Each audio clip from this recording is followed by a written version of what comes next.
Some races aren't about who's fastest on paper, they're about who's ready to become someone new. A home track, a hometown heroine, a former relay workhorse who got tired of being reliable and decided she wants to be unforgettable. Around her, young nerves, big names, and athletes still searching for form. Because early season racing exposes the truth. You can have speed, but if you can't control the storm will control you. Tonight, you're about to watch a 400-meter lesson in patience, pressure, and the moment a woman stops being part of the story and becomes the headline. Czech Republic, Canadian Gale in 3, Svetja Sadic in 4, watch her, can she find her best form?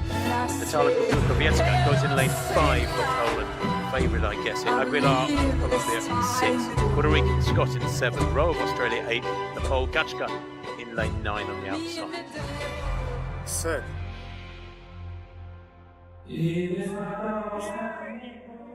Well, Bukowiecka loves to run aggressively. Her season's best 50.9. She ran 48.9 last year at the London Diamond League. There she is in the all-red centre of picture. She's gone off pretty hard, moving up alongside Aguilar of Colombia. Svetja Sadic has got a lot of work to do at the moment in lane 4.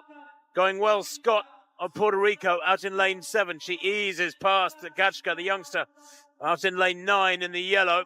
But a nice balanced race from Bukowiecka so far. Brilliant running in lane 3 from Gale of Canada. What an aggressive 300 she's run so far. She hasn't broken 51 seconds this year, but she might have to here. Now she begins to tread water as Bukowiecka, who's judged this one perfectly, moves through in the red there in lane 5. Going away from the field, a real battle royal for the minor places. She wins it 50.45. Brilliant run from Lauren Gale, who just started treading water over the last 50 or 60. And then great running and a real battle for third place there towards the outer lanes. But what time has she been confirmed with? 50.44 there for Natalia Bukowiecka. It is a big season's best for her. She has run a second and a half quicker than that, so there's so much more to come. But that puts her up in about 15th place on the world rankings this year. Very, very competent indeed. You know, Hannah, one of the features of her racing is she runs beautifully balanced races. She stays strong down the home straight. And that skill of spreading your strength and ability throughout the full distance eludes so many athletes. No, Bukowiecka, she's always reliable in that last 50 metres. That's a big chunk off her season's best. And she seems to measure the season well as well. It's not only each race, it's as we move through every month and you get closer to a big championships. She just rounds into form. And I think Bukowiecka was part of those relay squads for so long that were picking up medals. And then there was just a change in her attitude a couple of years ago. And she went, no, look, I can get my individual medals. And she almost had to take a step back from her relay commitments to kind of unleash that form and be able to get herself on global podiums. And she picked up a small injury indoors, if you remember as well. She was due to do. And then comes a different kind of story, because Parish Peoples doesn't run like she's searching. She runs like she's already decided. From the first 200, she looks smooth. No drama, no wasted energy, just control. You can feel the contrast. Some athletes are fighting the race. She's guiding it.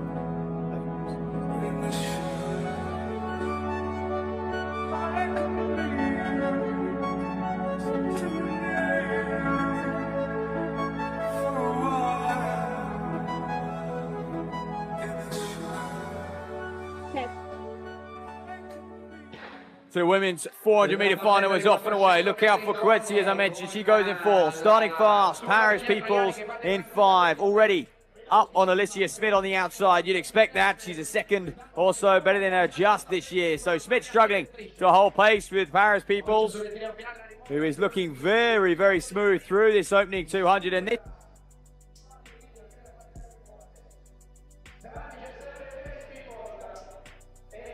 the two-time African champion, but today is not going to be her day as Parish Peoples is just cruising around the top end. We'll have to keep an eye on the clock here because this could be fast, ladies and gentlemen. On the inside as well, Virginia Trani. Could we have an Italian victor here?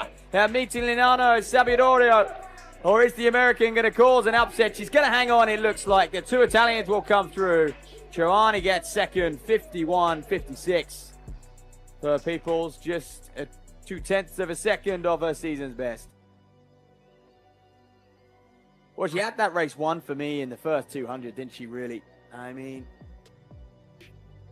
Coetzee was supposed to be her nearest challenge. She'll be very, very disappointed with that. 50.6, her lifetime best, way off the mark today. I'm sure she'll have her reasons. Never easy, but when the winning time is 51.5 as well, you look at that and that could have boosted her world ranking points from Coetzee, because that's going to be all important for a lot of these women. Look at their qualifying mark, 50.75. Coetzee does have, but not this year. So Paris Peoples, the American, top kids in Italy. Troani in second there, dipping below 52 seconds. And the Croatian right on the inside. I mentioned she had a tough lane draw, 52.28. I'm way above her weight in that field. Now dipping Coetzee. Biljon there as well, another South African. And Schmidt, 53.41. German 4x4 coming down in 6th place. There's your winner.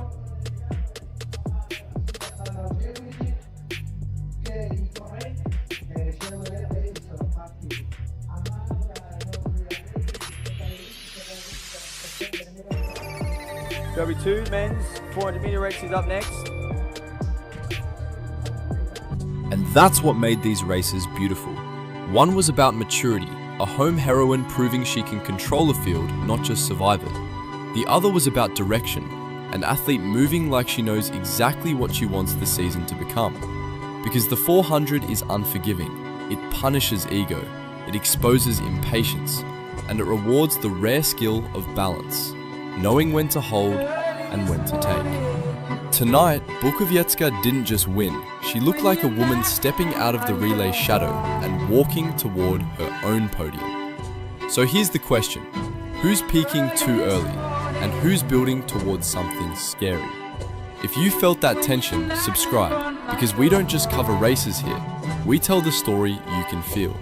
Comment below, is Bukowiecka ready for a global medal individually this season?